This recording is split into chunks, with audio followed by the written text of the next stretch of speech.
a court case update. So Monday, actually, before I even get into that, one, thank you for joining me.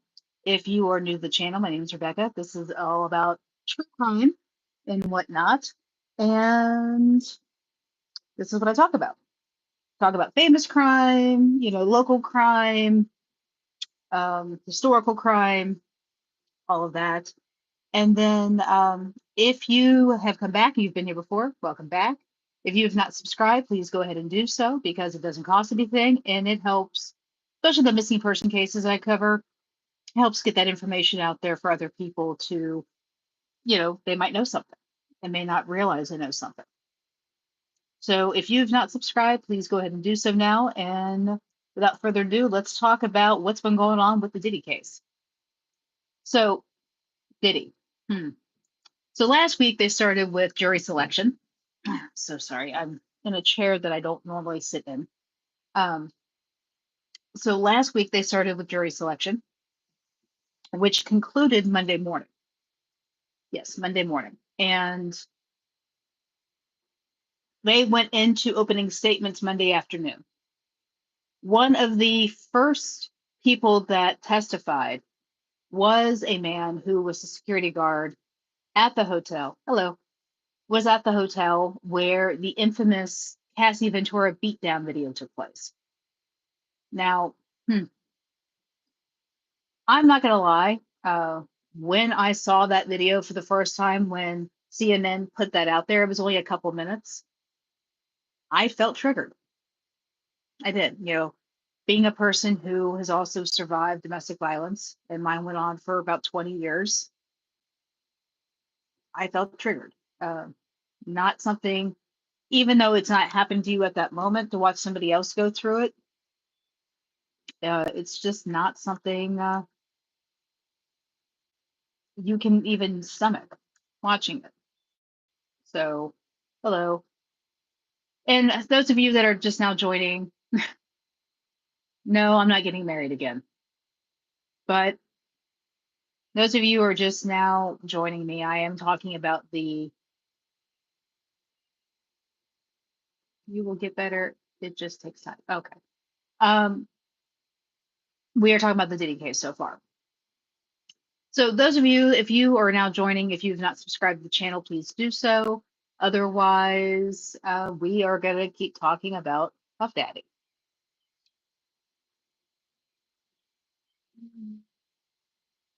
Okay, Soul Reaper.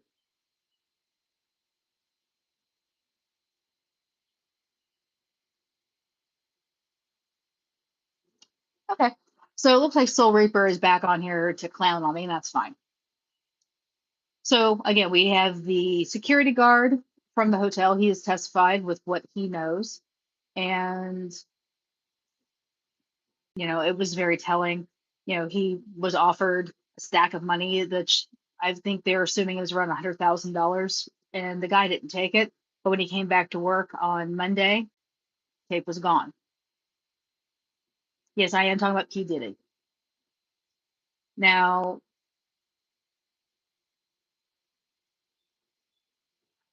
I'm gonna put my glasses on because I'm getting comments that I can't read without them. Okay. Why is everyone talking about a woman beater? Well, we're talking about him because he's being tried in federal court with racketeering charges. Now, what they have presented so far, prosecution needs to step up their case because everything that they've presented so far doesn't really technically fall under racketeering.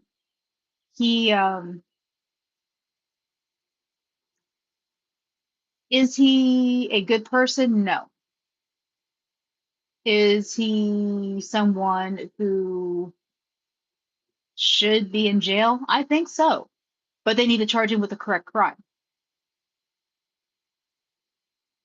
So, that's my take on him.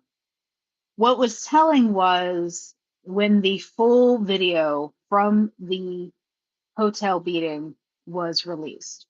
Hi, Logan. I am talking about P. Diddy and his court case so far. But when they released the full video, I had no idea it was 15 minutes long. And I actually watched it. And it was crazy because I saw her, you see the beatdown, you see him drag her down the hallway, you see he lets her go. She goes back to the elevator, she grabs a phone, and she's calling someone. But my thing is, if you're already out of that room and you're in a hallway, you have a way of getting out, get out, leave. Because, you know, you have your shot. You have your shot, go. Because when the security guard finally gets there and tries to de-escalate the situation, he asked her, like, do you want me to call the police? Because he saw the purpling of her eye where she'd been punched. And bark like a dog. Okay, you guys are having fun tonight. But when he asked her, do you want me to call the police? She said, no, I just want to go home. She kept saying it over and over again. I want to go home. I want to go home. And that was one that I just didn't understand why she just didn't take off. Like she had, she could have left. So there's that. Now they have been questioning her for the last couple of days. Now tomorrow is supposed to be the end of it, but she's been giving testimony for the last 2 days. Cassie Ventura has, and she's made it clear about all the horrible things he has done. The fact that he RAPE her, and there was that. There was the fact that he was beating on her. There was the drugs. There was a lot of things, and she admitted that she and Diddy were both addicted to opioids. Now, I don't know if that added to some of the depravity. I don't know. Right. No, and that's the thing, Dr. John or DJ John. She was with him for years. She was with him for like a decade, and she could have left at any time. Same could have been said for me with my marriage. I was with my husband for 2 decades, and I didn't leave. So it's hard to judge her because everyone has their reasons for staying in a situation like that. For me, I felt like I didn't have any other options. For her, I think she could have left. But again, we're not in her position. We don't know. But there's just been so much being said in this case, so much laundry being put out. And I don't think the prosecution's handling this right. It's like they're trying to paint him as a bad guy, which I'm sorry, that 2 minutes, 15 minutes, doesn't matter how long that video is, that already painted him right there as a bad guy. And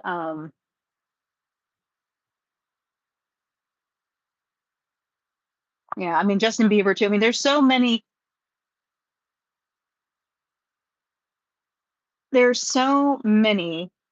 thank you, Peter, people, because someone just commented about Justin Bieber. There are so many people that Diddy has affected in their life.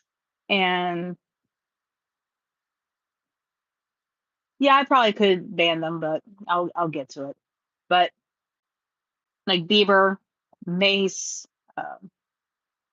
Little Kim, I mean, the list goes on and on, but all the people, that could be, they're implicated or affected in this. And Cassie Ventura, when she signed with him, he gave her a 10-album deal. That never happened. That never happened. And I just don't know the prosecution's handling this right. Like I said, they've got her there. She's pregnant. It's making her more vulnerable looking about how evil he is to have put hands on her. But everything they're talking about, none of it is illegal. Like, well, let me clarify. It's not illegal on a federal level. Yeah, he makes him a piece of dirt, piece of garbage. But And she should have pressed domestic violence charges on him and these kind of things, but nothing happened. I mean, just everything she's talking about, it doesn't appear that it is RICO, which is what they're going after. Don't know. So I don't know. I mean, RICO it's a very broad charging on the federal level, and okay, but I don't know. Like I said, I don't know what more they have, because they keep saying that she's the star witness. She is the mega point of the case, and if that's it, they're gonna have to do better, because I don't think they're gonna get him. And I don't know. If they can prove, he had ties in with, Tupac being killed or Biggie getting killed. I mean, there's bodies all around this man, but they have to prove that he had anything involved with it. I don't know. Like I said, I don't know the prosecution's making their case. It'd be interesting to see who else they're going to bring in to testify, because I would like to know what they know. You know,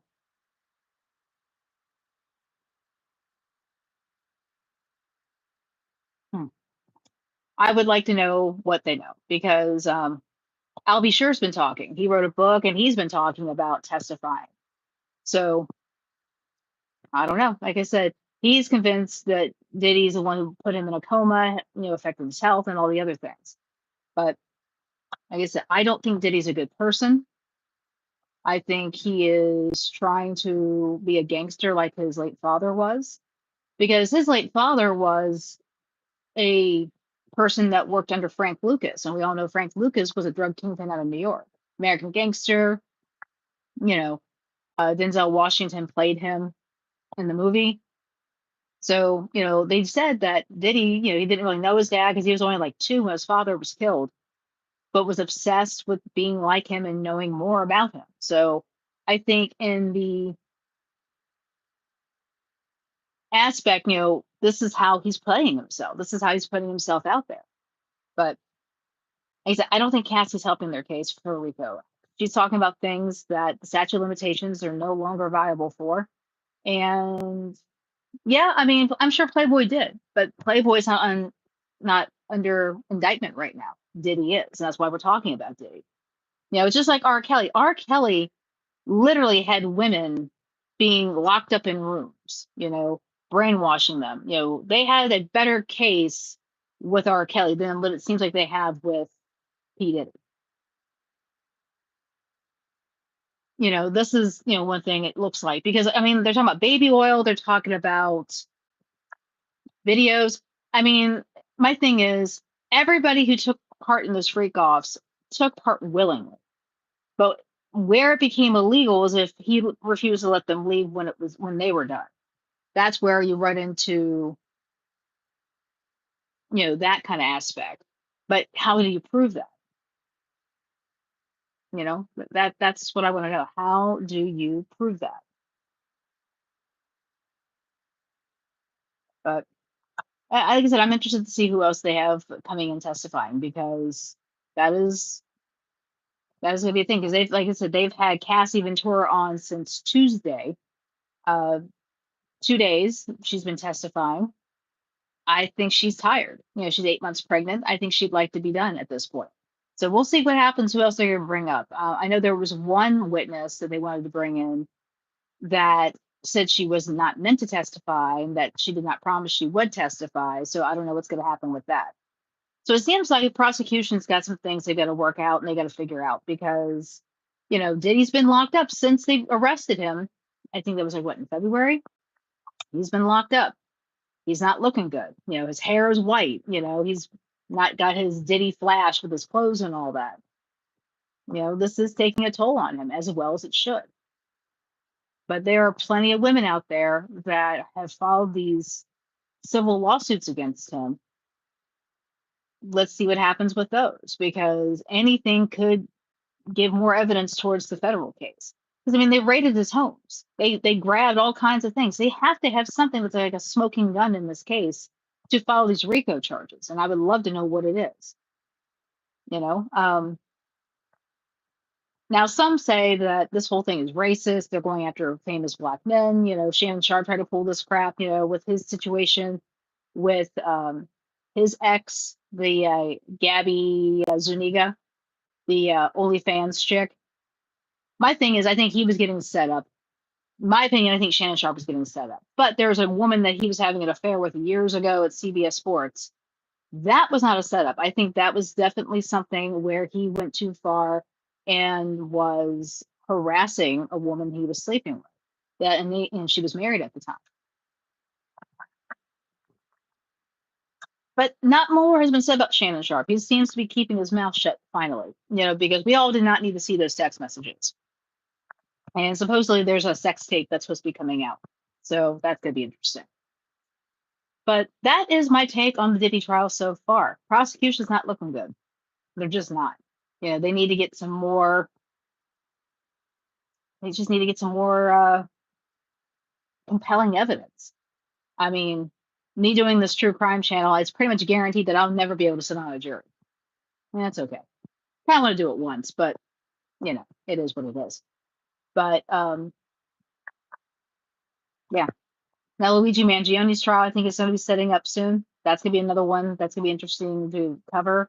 And then you've got Karen Reed's retrial. Now we're in day, I think, 16 or 17 on that.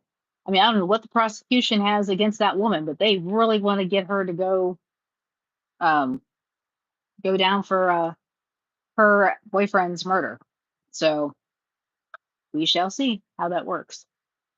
But that is all I have on Diddy right now. And thank you for tuning in. This is Rebecca with Red True Crime. Be weird, be rude, be safe, and catch you on the flip side. Bye.